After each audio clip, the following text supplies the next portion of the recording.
The valley of the Nile had developed a high stage of civilization thousands of years before the people of the West had dreamed of the possibilities of a fork, or a wheel, or a house.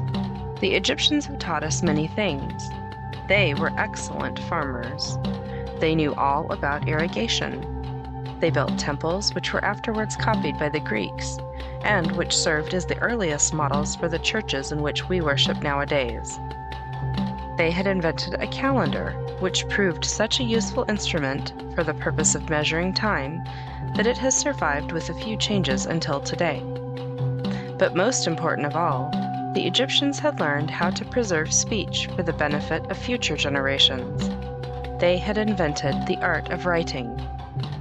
We are so accustomed to newspapers and books and magazines that we take it for granted that the world has always been able to read and write.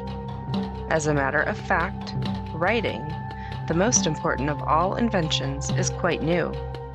Without written documents, we would be like cats and dogs, who can only teach their kittens and their puppies a few simple things, and who, because they cannot write, possess no way in which they can make use of the experience of those generations of cats and dogs that have gone before.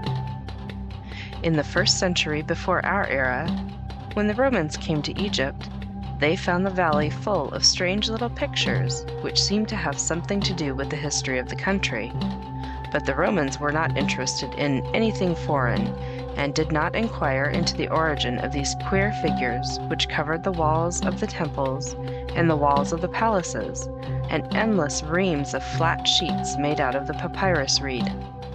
The last of the Egyptian priests, who had understood the holy art of making such pictures, had died several years before. Egypt, deprived of its independence, had become a storehouse filled with important historical documents which no one could decipher, and which were of no earthly use to either man or beast. 17 centuries went by, and Egypt remained a land of mystery. But in the year 1798, a French general by the name of Bonaparte happened to visit Eastern Africa to prepare for an attack upon the British Indian colonies. He did not get beyond the Nile, and his campaign was a failure. But, quite accidentally, the famous French expedition solved the problem of the ancient Egyptian picture language.